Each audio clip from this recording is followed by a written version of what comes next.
ಬೆಳವಣಿಗೆ ಗ್ರಾಮದಲ್ಲಿ ವಿಜೃಂಭಣೆಯ ಸ್ವಾತಂತ್ರ್ಯ ದಿನಾಚರಣಾ ಶಾಲಾ ಮಕ್ಕಳಿಗೆ 40,000 ರೂಪಾಯಿ ಮೌಲ್ಯದ ಬ್ಯಾಗ್ ವಿತರಿಸಿದ ಮೈಲಾರಪ್ಪ ಮಾದರ್ ದಂಪತಿ.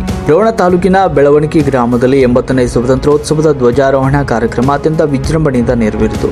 ಗ್ರಾಮದ ಕನ್ನಡ ಗಂಡು ಮಕ್ಕಳ ಶಾಲೆ, ಕನ್ನಡ ಹೆಣ್ಣು ಮಕ್ಕಳ ಶಾಲೆ ಹಾಗೂ ಉರ್ದು ಶಾಲೆಯ ಜಂಟಿ ಆಶ್ರಯದಲ್ಲಿ ಏರ್ಪಡಿಸಲಾಗಿದ್ದ ಈ ಸಂದರ್ಭದಲ್ಲಿ ದಲಿತ ಮುಖಂಡ ಮೈಲಾರಪ್ಪ ಮಾದರ್ ಅವರು ಹಾಗೂ ಅವರ ಧರ್ಮಪತ್ನಿ ಮಾಜಿ ಗ್ರಾಮ ಪಂಚಾಯತ್ ಅಧ್ಯಕ್ಷೆ ಕಳಕವ್ವ ಮೈಲಾರಪ್ಪ ಮಾದರ್ ಅವರು ಶಾಲಾ ಮಕ್ಕಳಿಗೆ ಸುಮಾರು 40,000 ರೂಪಾಯಿ ಮೌಲ್ಯದ ಉಚಿತ ಬ್ಯಾಗ್ಗಳನ್ನು ಕೊಡುಗೆಯಾಗಿ ವಿತರಿಸಿ ಉದಾರತೆ ಮೆರೆದರು. Doctor B R. ಅಂಬೇಡ್ಕರ್ ಅವರ ಹಾದಿ ನಮಗೆ ಪ್ರೇರಣೆ. ಊರಿನ ಮುಖಂಡ ಈರಪ್ಪ ತಾಳಿ ಕಾರ್ಯಕ್ರಮದಲ್ಲಿ ಭಾಗವಹಿಸಿ ಮಾತನಾಡಿದರು. 80ನೇ ಸ್ವಾತಂತ್ರ್ಯೋತ್ಸವದ ಧ್ವಜಾರೋಹಣ ಕಾರ್ಯಕ್ರಮದ ಶುಭಾಶಯಗಳನ್ನು ಕೋರಿದ ಗ್ರಾಮದ ಮುಖಂಡ ಈರಪ್ಪ ತಾಳಿ ಅವರು ಮೈಲಾರಪ್ಪ ಮಾದರ್ ಹಾಗೂ ಕಳಕವ್ವ ಮಾದರ್ ಅವರ ದಂಪತಿ ಇವತ್ತು ನಿಮಗಾಗಿ ಬ್ಯಾಗ್ ನೀಡಿದ್ದಾರೆ. ಇದರ ಮುಖ್ಯ ಉದ್ದೇಶ ನೀವೆಲ್ಲರೂ ಉತ್ತಮ ಶಿಕ್ಷಣ ಪಡೆಯಬೇಕು ಎನ್ನುವುದಾಗಿದೆ. ಸ್ವಾತಂತ್ರ್ಯ ಹೋರಾಟಗಾರರಲ್ಲಿ ಅನೇಕರು ಕಡು ಬಡತನದಿಂದ ಬಂದವರು. ಅದರಲ್ಲಿ ಡಾಕ್ಟರ್ ಬಿ.ಆರ್. ಅಂಬೇಡ್ಕರ್ ಅವರು ಮುಖ್ಯವಾಗಿದ್ದು, ಶಾಲೆಗೆ ಹೋಗುವಾಗ ಬಂಡಿಯಲ್ಲೂ ಕೂರಿಸಿಕೊಳ್ಳದಂತಹ, ಪುಸ್ತಕ ತೆಗೆದುಕೊಳ್ಳಲು ಹಣವಿಲ್ಲದಂತಹ ಬಡತನದಲ್ಲೂ ಕೂಡ ಕಷ್ಟಪಟ್ಟು ಓದಿ 32 ಪದವಿಗಳನ್ನು ಪಡೆದ ಮಹಾನ್ ನಾಯಕ ಡಾಕ್ಟರ್ ಬಿ.ಆರ್. ಅಂಬೇಡ್ಕರ್ ಅವರು. ಅಂತಹವರ ಪ್ರೇರಣೆಯಿಂದ ಬ್ಯಾಗ್ ವಿತರಿಸಿದ ಮೈಲಾರಪ್ಪ ಮಾದರ್ ಅವರು ಮತ್ತು ಈ ದಂಪತಿಗಳಿಗೆ ಧನ್ಯವಾದಗಳನ್ನು ತಿಳಿಸಿದರು. ಇನ್ನು ಶೋಷಿತ ಸಮುದಾಯದ ಕೈಗಳು ಇವತ್ತು ದಾನ ಮಾಡುವ ಕೈಗಳಾಗಿವೆ. ಮುತ್ತು ಸುರಕೋಡ್ ಅವರು ಸಂದರ್ಭದಲ್ಲಿ ಮುತ್ತೋಷ್ ಫೌಂಡೇಶನ್ ಸಂಸ್ಥಾಪಕರಾದ ಮುತ್ತು ಸುರಕೋಡ್ ಅವರು ಕೂಡ ಮಾತನಾಡಿದರು. ಮೈಲಾರಪ್ಪ ಮಾದರ್ ಅವರು ಬಾಲ್ಯದಲ್ಲಿ ಸರಿಯಾದ ಬಟ್ಟೆ, ಬ್ಯಾಗ್, ಪೆನ್ ಹಾಗೂ ಪುಸ್ತಕಗಳಿಲ್ಲದೆ ಕಷ್ಟಪಟ್ಟು ಬೆಳೆದವರು. ತಾವು ಪಟ್ಟ ಕಷ್ಟ ಗ್ರಾಮದ ಇತರ ಮಕ್ಕಳಿಗೂ ಆಗಬಾರದು ಎನ್ನುವ ಉದ್ದೇಶದಿಂದ ಇವತ್ತು ಈ ಒಂದು ಪುಸ್ತಕ ಮತ್ತು ಬ್ಯಾಗ್ಗಳನ್ನು ವಿತರಣೆ ಮಾಡ್ತಿದ್ದಾರೆ ಅಂತ ತಿಳಿಸಿದರು. ಕಾರ್ಯಕ್ರಮದಲ್ಲಿ ಮುತ್ತೋಷ್ ಫೌಂಡೇಶನ್ ಸಂಸ್ಥೆಯ ಶಿಕ್ಷಕ ಅಬ್ದುಲ್ ರವರು ವಿದ್ಯಾರ್ಥಿಗಳಿಗೆ ಸ್ವಾತಂತ್ರ್ಯ ಹೋರಾಟಗಾರರ ತ್ಯಾಗ ಮತ್ತು ಇತಿಹಾಸದ ಕುರಿತು ವಿವರವಾಗಿ ತಿಳಿಸಿಕೊಟ್ರು. ನಂತರ 3 ಶಾಲೆಗಳ ಮುಖ್ಯೋಪಾಧ್ಯಾಯರು ಹಾಗೂ ಸರ್ವ ಸಿಬ್ಬಂದಿಗಳ ಉಸ್ತುವಾರಿಯಲ್ಲಿ ವಿದ್ಯಾರ್ಥಿಗಳಿಂದ ಮನೋಮೋಹಕ ಸಾಂಸ್ಕೃತಿಕ ಕಾರ್ಯಕ್ರಮ ಕೂಡ ನಡೆದವು. ಸಂದರ್ಭದಲ್ಲಿ ಎಸ್ಟಿಎಂಸಿ ಅಧ್ಯಕ್ಷರಾದ ಗುರಪ್ಪ ಕೊಣ್ಣೂರು, ಶಿವಾನಂದ ಅಳಗವಾಡಿ, ಎಸ್ಟಿಎಂಸಿ ಕಮಿಟಿ ಎಲ್ಲ ಸದಸ್ಯರು ಹಾಗೂ ಬೆಳವಣಿಗೆ ಗ್ರಾಮದ ಗಣ್ಯರು ಮತ್ತು 3 ಶಾಲೆಗಳ ಮುಖ್ಯೋಪಾಧ್ಯಾಯರು, ಶಿಕ್ಷಕ ವೃಂದ ಹಾಗೂ ಶಾಲಾ ಮಕ್ಕಳು ಹೆಚ್ಚಿನ ಸಂಖ್ಯೆಯಲ್ಲಿ ಉಪಸ್ಥಿತರಿದ್ದರು. ರಾಷ್ಟ್ರಕ್ರಾಂತಿ ನ್ಯೂಸ್ ರೋಣ. 80ನೇ ವರ್ಷದ ಸ್ವಾತಂತ್ರ್ಯೋತ್ಸವದ ಹಾರ್ದಿಕ ಶುಭಾಶಯಗಳು. ವೇದಿಕೆ ಮೇಲೆ ಆಸೀನಿತ ಗಣ್ಯಾಧಿಕಾರಿಗಳೇ, ಮುದ್ದು ಮಕ್ಕಳೇ, ಸಹೋದರ ಸಹೋದರಿ, hi hi hi hi hi, hello hello, hi. ಈ ಕಡೆ ಕೇಳಿಸ್ಕೊತೀರಾ ಮಾತಾಡಿದ್ದ? ಇಷ್ಟೊತ್ತರೆಗೂ ಗಲಾಟೆ ಮಾಡಿದ್ದೆಲ್ಲ ಸಾಕು, ಕರೆಕ್ಟಾಗಿ ಕೇಳಿಸ್ಕೋರಿ. ಈ ಬ್ಯಾಗ್ ವಿತರಣೆ ಕಾರ್ಯಕ್ರಮ ಮಾಡಿದಂಥ ಕಳಕವ್ವ ಮೈಲಾರಪ್ಪ ಮಾದರ್ ಅವರಿಗೆ ತುಂಬ ಹೃದಯದ ಧನ್ಯವಾದಗಳನ್ನು ಹೇಳ್ತೀನಿ. ಹುಡುಗರೇ ಕೇಳ್ರಿ, ನಿಮ್ಮ ಬಗ್ಗೆ ಮಾತಾಡ್ತೀನಿ ನಾನು. ಟೀಚರ್ಸ್ಗೆ ಕಷ್ಟ ಇದೆ, ನಿಮಗೆ ಕಲಿಸ್ತಕ್ಕಂಥ ಟೀಚರ್ಸ್ಗಳಿಗೆ ಕಷ್ಟ ಇದೆ. ಹೆಂಗಿದೆ ಅಂದರೆ ನಿಮ್ಮನ್ನು ಬಡಿಯಂಗಿಲ್ಲ, ಬೈಯಂಗಿಲ್ಲ. ನೀವು ಗಲಾಟೆ ಮಾಡೋದಕ್ಕೆ ನಿಮ್ಮನ್ನು ಬಡಿದ್ರೆ ನಿಮ್ಮ ತಂದೆ ತಾಯಿ ಬಂದು ನನ್ನ ಮಗನ ಯಾಕೆ ಬಡ್ದೆ ಅಂತ ಕೇಳ್ತಾರೆ. ಕರೆಕ್ಟಾ? ನಾವು ಓದ್ಬೇಕಾದ್ರೆ ಹಂಗಿರಲಿಲ್ಲ. ಶಾಲ್ಯಾಗ ಬಡಿಸ್ಕೋಬೇಕಿತ್ತು, ಮನ್ಯಾಗ ಟೀಚರ್ ಬಡ್ದಾರ ಅಂತ ಹೇಳಿದ್ರೆ ಮನ್ಯಾಗ ಮಾತು ಬಡಿಸ್ಕೊಂತಿದ್ವಿ ಅಪ್ಪ ಅಮ್ಮನ ಕಡೆಯಿಂದ. ನೀ ಏನೋ ತಪ್ಪು ಮಾಡಿ ಮಗನ, ಅದಕ್ಕೆ ನಿನ್ನ ಟೀಚರ್ ಬಡ್ದಾರ ಅಂತೇಳಿ. ಹಂಗಾಯ್ತು. ಈಗ ಪರಿಸ್ಥಿತಿ ಇಲ್ಲಲ್ಲ, ಅದಕ್ಕೆ ಸರಿಯಾಗಿ ಕೇಳಿಸ್ಕೊರಿ. ನಾವು ಶಾಲಿ ಕಲಿ ಮುಂದೆ ನಮಗೆ ಬ್ಯಾಗ್ ಅಲ್ಲ, ನಮ್ಮ ಚೇಟೆ ಎಲ್ಲಿ ಹರಿದಿರ್ತಿದ್ವು ಅಂತಲೇ ಗೊತ್ತಿರ್ತಿರ್ಲಿಲ್ಲ. ಅಂಥದ್ದು ನಿಮಗೆ ಬ್ಯಾಗ್ ಸಿಗ್ತಾ ಇದ್ದಾವೆ. ಗೊಬ್ಬರ ಚೀಲ ಕೇಳಿರಲ್ಲ, ಗೊಬ್ಬರ ಚೀಲನ ಹರಿದು ಹೊಲಿದು ಬ್ಯಾಗ್ ಮಾಡ್ಕೊತಿದ್ವಿ ನಾವು. ನಿಮ್ಗೆ ಆ ಪರಿಸ್ಥಿತಿ ಇಲ್ಲ. ಯಾರೋ ದಾನಿಗಳು ಕೊಡ್ತಾ ಇದ್ದಾರೆ, ನಿಮಗೆ ಉಪಯೋಗ ಆಗ್ತಾ ಇದೆ, ಅದನ್ನು ಸರಿಯಾದ ರೀತಿಯಲ್ಲಿ ಉಪಯೋಗ ಮಾಡಿಕೊಡ್ರಿ. ಗಲಾಟೆ ಮಾಡಬೇಡಿ, ಸರಿಯಾದ ರೀತಿಯಲ್ಲಿ ಕೇಳಿಸ್ಕೊಡ್ರಿ. ಕರೆಕ್ಟಾ? ನಿಮಗೆ ಪೆನ್ ಅಂದರೆ ಪೆನ್ ಸಿಗ್ತಾ ಇದೆ, ಪೆನ್ಸಿಲ್ ಅಂದರೆ ಪೆನ್ಸಿಲು, ನೋಟ್ಬುಕ್ ಅಂದರೆ ನೋಟ್ಬುಕ್ ಕೊಡ್ತಾ ಇದ್ದಾರೆ ತಾನೇ ನಿಮ್ಮ ತಂದೆ ತಾಯಿ. ನಮಗೆ ಹಂಗಿರಲಿಲ್ಲ. ನಾವು ಶಾಲೆಯಿಂದ ಅಡ್ಡಾಡಿ ಒಂದೊಂದು ಪೇಪರ್ನ ತೊಗೊಂಬಂದು ಹರಿದು ಹೊಲಿದು ನೋಟ್ಬುಕ್ ಮಾಡ್ಕೋಬೇಕಿತ್ತು. ಇವಾಗ ನಿಮಗೆ ಶಾಲೆಗೂ ಯೂನಿಫಾರ್ಮ್ ಕೊಡ್ತಾರೆ, ನೋಟ್ಬುಕ್ ಕೊಡ್ತಾರೆ, ಬ್ಯಾಗ್ಸ್ ಕೊಡ್ತಾರೆ, ಎಲ್ಲ ಕೊಡ್ತಾ ಇದ್ದಾರೆ ಅಲ್ವಾ? ಒಂದೇ ಒಂದು ಪ್ರಾಬ್ಲಮ್ ಅಂದರೆ ನಿಮಗೆ ಟೀಚರ್ಸ್ ಕಡಿಮೆ ಇರ್ತಾರೆ. ಸರ್ಕಾರದವ್ರು ಟೀಚರ್ಸ್ಗೆ ಸಿಕ್ಕಾಪಟ್ಟೆ ಕೆಲಸ ಕೊಡ್ತಾರೆ. ಆ ಸರ್ವೆ, ಈ ಸರ್ವೆ, ಆದಿದು ಅಂತೇಳಿ ಇತ್ತಾಗ ಪಾಠ ಮಾಡೋಕ್ಕೂ ಬಿಡ್ತಾ ಇಲ್ಲ, ಇತ್ತಾಗ ನಿಮಗೆ ಆ ಕೆಲಸನೂ ಬಿಡ್ತಾ ಇಲ್ಲ. ನಾವು ಕೂಡ ಸರ್ಕಾರಕ್ಕೆ ಮನವಿ ಮಾಡ್ಕೋತೀವಿ, ಅವ್ರಿಗೆ ಫಸ್ಟ್ ಟೀಚರ್ಸ್ಗೆ ಸ್ವಾತಂತ್ರ್ಯ ಕೊಡ್ರಿ ಅಂತೇಳಿ. ಮಕ್ಕಳಿಗೆ ಸ್ವಾತಂತ್ರ್ಯ ಸಿಗ್ತೈತಿ ಇಲ್ಲ, ಟೀಚರ್ಸ್ ಅಲ್ವಾ? ಮಕ್ಕಳಿಗೆ ಸ್ವಾತಂತ್ರ್ಯ ಸಿಗ್ತೈತಿ, ಫಸ್ಟ್ ಟೀಚರ್ಸ್ಗೆ ಪಾಠ ಮಾಡಲಿಕ್ಕೆ ಸ್ವಾತಂತ್ರ್ಯ ಕೊಡ್ರಿ ಅಂತ ಸರ್ಕಾರಕ್ಕೆ ಮನವಿ ಮಾಡ್ಕೊಳ್ಳೋಣ. ಸೇಮ್ ಧ್ವಜ ಹಾರಿಸ್ತದೆ ಈ ದೇಶದಲ್ಲಿ. ಆಗಸ್ಟ್ 15, 1947 ಸೇಮ್ ಧ್ವಜ ಹಾರ್ತದೆ. ಎಲ್ಲಿ? ಎಲ್ಲ ಶಾಲಾ ಕಾಲೇಜುಗಳಲ್ಲಿ ಅಂಗನವಾಡಿ ಓಕೆ ವಿಷಯ ಮುದ್ದು ಮಕ್ಕಳೇ. ಈಗ ನೋಡಿ ಮೈಲಾರಪ್ಪ ಕಳ್ಕುವ ಮೈಲಾರಪ್ಪ ಮಾದರ್ ಮಾಜಿ ಅಧ್ಯಕ್ಷರಂತೆ ಗ್ರಾಮ ಪಂಚಾಯತಿ ಅಂತ ಇರ್ತದೆ, ಗ್ರಾಮ ಪಂಚಾಯತಿ ಮಾಜಿ ಅಧ್ಯಕ್ಷರವರು.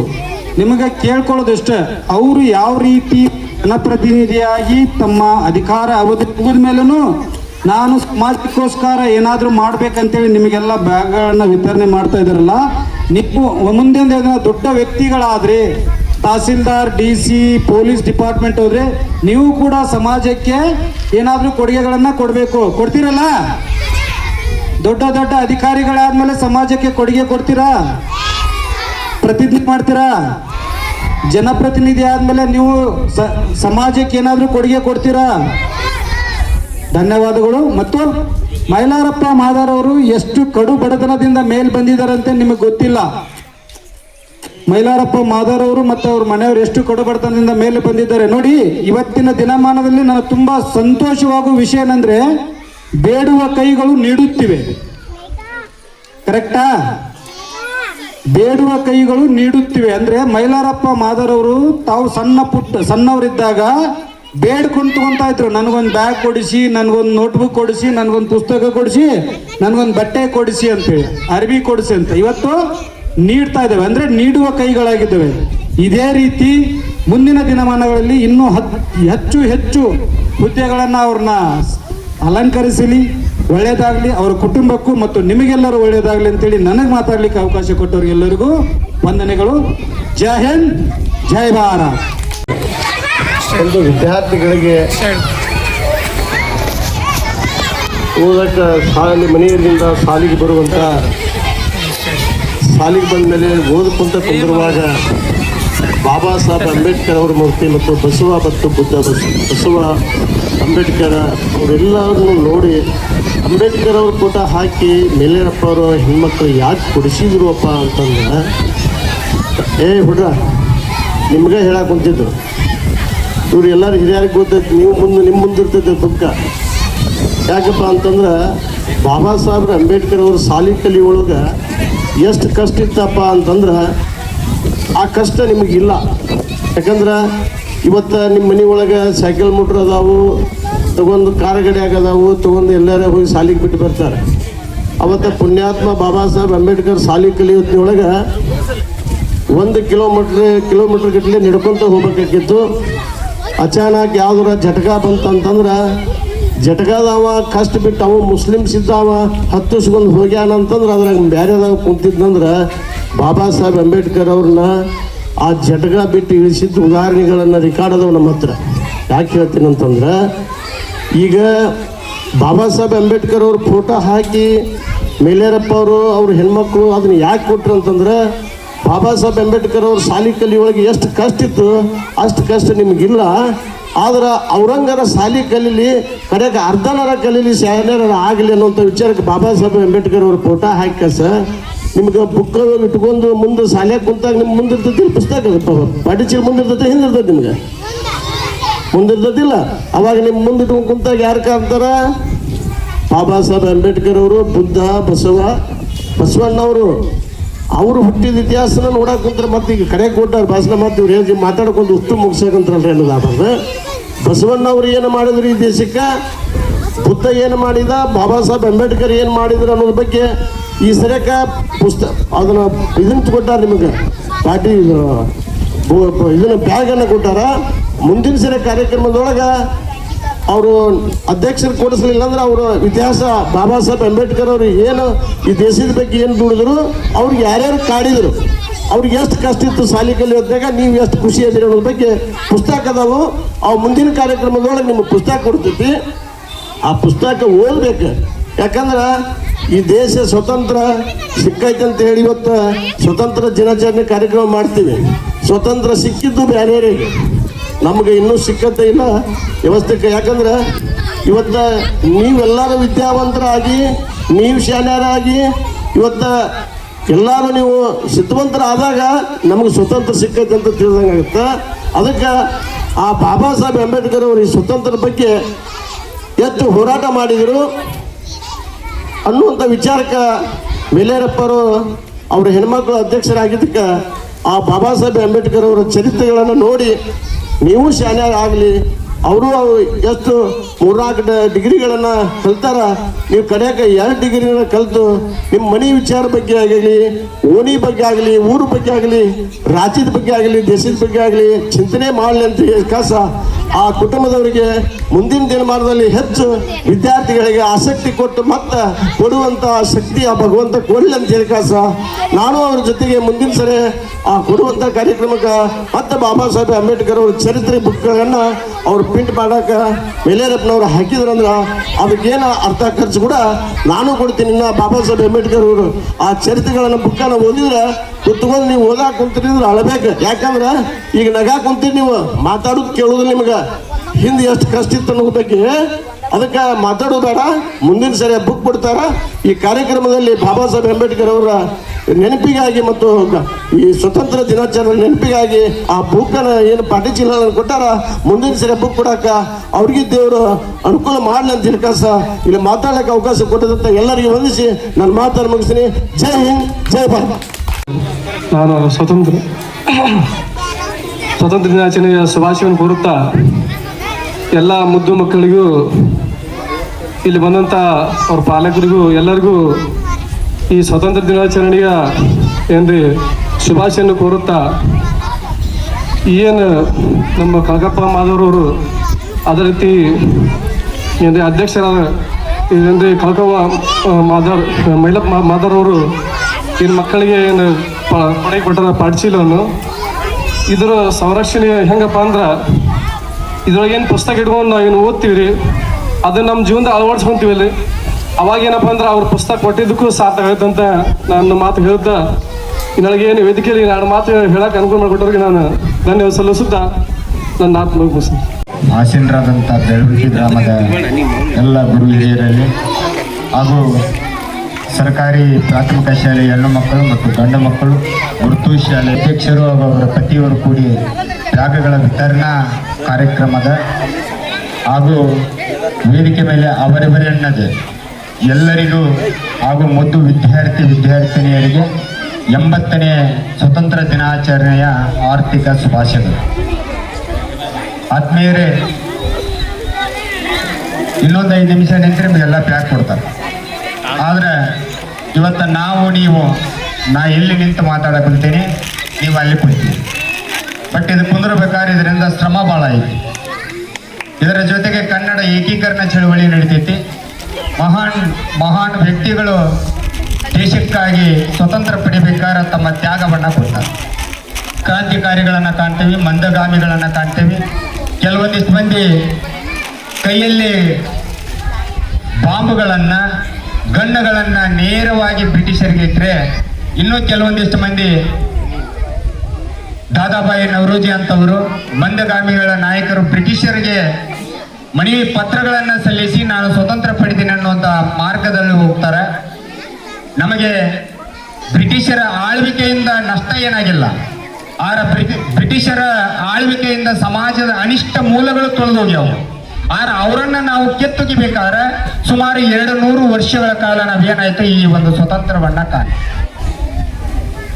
ಆತ್ಮೀಯರೇ, ಭಾರತದಲ್ಲಿ 1857 ಮೇ 10ನೇ ತಾರೀಕು ಉತ್ತರ ಪ್ರದೇಶದ ಮೀರತ್ತಿನಲ್ಲಿ ಮಂಗಳ ಪಾಂಡೆ ಅನ್ನುವಂಥವ್ರು, ಆಗಿನ ಗವರ್ನರ್ ಇರ್ತಕ್ಕಂಥ ಶಾಡರ್ಸ್ ಅನ್ನುವಂಥ ಸ್ಕ್ಲೇ ಅನ್ನುವಂಥ ಗವರ್ನರ್ ಬಂದೂಕುಗಳನ್ನ ಬಾಯಿಲೆ ಹರಿಬೇಕಾದಂಥ ಪರಿಸ್ಥಿತಿ ಬಂದಾಗ ಹಿಂದೂಗಳಿಗೆ ಪವಿತ್ರವಾಗಿರ್ತಕ್ಕಂಥ ಗೋ ಮಾಂಸ, ಮುಸ್ಲಿಮ್ಸರಿಗೆ ನಿಷಿದ್ಧವಾಗಿರ್ತಕ್ಕಂಥ ಹಂದಿ ಮಾಂಸವನ್ನು ಸವರಿದಂಥ ಘಟನೆಯನ್ನು ವಿರುದ್ಧವಾಗಿ ಪ್ರಥಮ ಬಾರಿಗೆ ಬ್ರಿಟಿಷರ ವಿರುದ್ಧವಾಗಿ ಯುದ್ಧವನ್ನ ಅಥವಾ ಬ್ರಿಟಿಷರ ವಿರುದ್ಧವಾಗಿ ದಾಳಿಯನ್ನು ಮಾಡಿದಂಥ ಮಂಗಳ ಪಾಂಡೆ ಆ ಒಂದು ವಿರೋಧ ಧೋರಣೆಯನ್ನು ಇಟ್ಟುಕೊಂಡು ದಾಳಿಯನ್ನು ಮಾಡಿದಾಗ ವೀರ ಮರಣವನ್ನು ಹೊಂದನ. ಭಾರತದಲ್ಲಿ ಸ್ವತಂತ್ರಕ್ಕಾಗಿ ಮೊದಲ ಪ್ರಾಣ ತ್ಯಾಗವನ್ನು ಕೊಟ್ಟಂತ ಮಹಾನ್ ವ್ಯಕ್ತಿ ಮಂಗಳ ಪಾಂಡೆ. ನಂತರ ಅದು ಮೇ 10ನೇ ತಾರೀಕಿನಿಂದ ಮೀರತ್ತಿನೊಳಗೆ ಹೋಗಿ ಸೈನಿಕರ ಮಧ್ಯೆ ವಿಷಯ ಹರಡಿದಾಗ ಆ ಒಂದು ಪ್ರಥಮ ಸ್ವತಂತ್ರ ಸಂಗ್ರಾಮ 1857 ಸಂಭವಿಸದೇ ಇದ್ರೆ ನಮ್ಮಲ್ಲಿ ಸ್ವತಂತ್ರದ ಕಹಳೆ ಮೂಡ್ತಿದ್ದಿಲ್ಲ. ಆದ್ರೆ 1857 ದಂಗೆಯಲ್ಲಿ ಬ್ರಿಟಿಷರು ನಮ್ಮ ತಾತಾ ಟೋಪಿ ಇರ್ಬೋದು, ಎರಡನೇ ಶಾ ಆಲಂ ಇರ್ಬೋದು, ಮೊಘಲರ ಕೊನೆಯ ಅರಸ, ಒಳ್ಳೆ ಝಾನ್ಸಿ ರಾಣಿ ಲಕ್ಷ್ಮೀಬಾಯಿ ಅವರು ಇರ್ಬೋದು, ಇವರೆಲ್ಲರೂ ಕೂಡಿ ತಮ್ಮದೇ ಇರತಕ್ಕಂಥ ನಾಯಕತ್ವವನ್ನು ವಹಿಸಿಕೊಂಡು ಬ್ರಿಟಿಷರ ವಿರುದ್ಧವಾಗಿ ದಾಳಿಯನ್ನ ಮಾಡಿ ಬ್ರಿಟಿಷರ ವಿರುದ್ಧವಾಗಿ ಪ್ರತಿರೋಧವನ್ನು ವ್ಯಕ್ತಪಡಿಸ್ತಾರೆ. ಆರ ಕೆಲವೇ ಸಮಯದಲ್ಲಿ ಆ ದಾಳಿಯನ್ನ, ಆ ದಂಗೆಯನ್ನ ಹತ್ತಿಕ್ಕತಕ್ಕಂಥ ಕೆಲಸವನ್ನ ಬ್ರಿಟಿಷರು ಮಾಡ್ತಾರೆ. ಯಾಕಂದ್ರೆ ನಮ್ಮಲ್ಲಿ ಹೊಡೆದ ಆಳುವ ನೀತಿ. ಆ ನಂತರ ಮುಂದೆ ಬರ್ತಕ್ಕಂಥ ಹಲವಾರು ಕಾಯ್ದೆಗಳು ನಮ್ಮಲ್ಲಿ ಬರ್ತಾವೆ. ಉದಾಹರಣೆ ಸೈಮನ್ ಕಮಿಷನ್.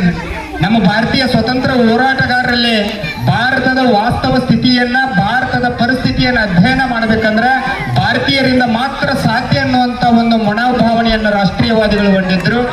ಆದ್ದರಿಂದ 1927 ಸೈಮನ್ ಕಮಿಷನ್ ಅನ್ನುವಂಥದ್ದು ಭಾರತಕ್ಕೆ ಆಗಮ ಆಗತ್ತೆ. ಇದು ಅಖಂಡ ಭಾರತದ ಲಾಹೋರ್ ಒಳಗ ಆಗಮಿಸಿದಂತ ಸಂದರ್ಭದೊಳಗ ಲಾಲಾ ಲಜಪತ್ ರಾಯ್ ಅನ್ನುವಂಥವ್ರು, ಶಾಡರ್ಸ್ ಅನ್ನುವಂತ ಆಗಿನ ಅಧಿಕಾರಿ ಈ ಸೈಮನ್ ಕಮಿಷನ್ ವಿರುದ್ಧವಾಗಿ ಪ್ರತಿಭಟನೆಯನ್ನ ಮಾಡ್ತಾರೆ. ಲಾಹೋರ್ ಒಳಗ ಆ ಶಾಡರ್ಸ್ನ ಲಾಠಿ ಏಟಿಗೆ ಲಾಲಾ ಲಜಪತ್ ರಾಯ್ ಅವರು ವೀರ ಮರಣವನ್ನ ಹೊಂದ್ತಾರೆ. ಕಾರಣ ಇಷ್ಟೇ, ಯಾಕೆ ನಾವು ಅದನ್ನ ವಿರೋಧ ವ್ಯಕ್ತಪಡಿಸಿದ್ವಿ ಅಂದ್ರೆ, ಯಾಕೆ ಅದನ್ನ ರಾಷ್ಟ್ರೀಯ ಕಾಂಗ್ರೆಸ್ ಆಗಿರತಕ್ಕಂಥ ಎಲ್ಲ ಮಂದಗಾಮಿಗಳು, ಧ್ರುವಗಾಮಿಗಳು ಅದನ್ನ ವಿರೋಧ ವ್ಯಕ್ತಪಡಿಸಿದ್ರೆ ಅಲ್ಲಿ ಯಾವುದೇ ರೀತಿ ಭಾರತೀಯರ ಪರಿಸ್ಥಿತಿಯನ್ನ, ಭಾರತೀಯರ ಸಮಸ್ಯೆಗಳನ್ನು ಹೋಗಲಾಡಿಸಬೇಕಾದ್ರೆ ಭಾರತೀಯರು ಯಾರೂ ಅಲ್ಲಿ ಇಲ್ಲ, ಎಲ್ಲರೂ ಬಿಳಿಯರಿಂದ ಕೂಡಿದಂತ ಒಂದು ಸದನ ಆಗಿದ್ದರಿಂದ ಅದೇನಾಯ್ತು, ಅದರ ಗೋ ಬ್ಯಾಕ್ ಸೈಮನ್ ಅನ್ನುವಂತ ಒಂದು ಆ ಘೋಷಣೆಯನ್ನ ಕೂಗೋದರ ಮುಖಾಂತರವಾಗಿ ನಂತರ ದುಂಡು ಮೇಜಿನ ಸಮ್ಮೇಳನ ಆಯೋಜನೆ ಆಗುತ್ತೆ ಇಂಗ್ಲೆಂಡ್ ಒಳಗಡೆ. ಆದ್ರೆ ದುಂಡು ಮೇಜಿನ ಸಮ್ಮೇಳನದಲ್ಲಿ 3 ಸಮ್ಮೇಳನದಲ್ಲಿ ಭಾರತೀಯರ ಪರಿಸ್ಥಿತಿ, ಶೋಷಿತರ ಇದನ್ನ ಇಟ್ಟುಕೊಂಡ ಕೆಲಸ ಡಾಕ್ಟರ್ BR ಅಂಬೇಡ್ಕರ್ ಅವರು ಆ 3 ಒಂದು ತುಂಡು ಮೇಜಿನ ಸಮ್ಮೇಳನದಲ್ಲಿ ಭಾಗವಹಿಸಿ ಆಗಿರ್ತಕ್ಕಂಥ ಶೋಷಿತ ಸಮುದಾಯಗಳ ಧ್ವನಿಯಾಗಿ ನಿಲ್ತಕ್ಕಂಥದನ್ನ ನಾವು ಕಾಣ್ತೇವೆ. ನಂತರ 2ನೇ ಸಮ್ಮೇಳನದಲ್ಲಿ ಮಹಾತ್ಮ ಗಾಂಧೀಜಿಯವರು ಭಾಗವಹಿಸ್ತಾರೆ. 3 ಸಮ್ಮೇಳನ ಆಯೋಜನೆ ಆದಮೇಲೆ ಭಾರತಕ್ಕೆ ಒಂದು 1935 ಕಾಯ್ದೆಯನ್ನು ಜಾರಿಗೆ ತರಬೇಕಂದ ಸಂದರ್ಭದೊಳಗ ಆ ಒಂದು ಕಾಯ್ದೆ ಜಾರಿಗೆ ಬರುತ್ತೆ. ಆ ಕಾಯ್ದೆ ಇವತ್ತೇನಾಗಿದೆ ಅಂದ್ರೆ ಜನಪರವಾಗಿರ್ತಕ್ಕಂಥ ಕಾಯ್ದೆ ಮತ್ತು ಸರ್ಕಾರವನ್ನ, ಪ್ರಾಂತೀಯ ಸರ್ಕಾರವನ್ನ ಆಳ್ವಿಕೆ ಮಾಡುವಂತ ಒಂದು ಕಾಯ್ದೆ. ಅದು ನಮ್ಮ ಪ್ರಸ್ತುತ ಭಾರತ ಸಂವಿಧಾನದ 75% ನಾವು ಅಳವಡಿಸಿಕೊಂಡಿದ್ದನ್ನ ಕಾಣ್ತೀವಿ. ನಂತರ 1939ರಲ್ಲಿ ನಾವೆಲ್ಲ ವಿದ್ಯಾರ್ಥಿಗಳು ಸುಭಾಷ್ ಚಂದ್ರ ಬೋಸ್ ಅವರ ಡ್ರೆಸ್ ಅನ್ನ ಹಾಕ್ಯಾರ. ನೀವು ಅವ್ರ ಸ್ಟೋರಿ ಕೇಳಿದ್ರೆ Independence Day. I am proud to be Indian national flag. I respect our brave freedom fighters. Thank you, Jai Hind. I am Basuraj Gungur. I am studying in 4th class. We are celebrating Independence Day. India got freedom from British government. Our leaders Mahatma Gandhi, Nehruji, Ambedkar, Kittura and Channamma took part in our national flag is floating on our head. It has 3 colors. It is symbol of our country, so we should salute it. Thank you everyone.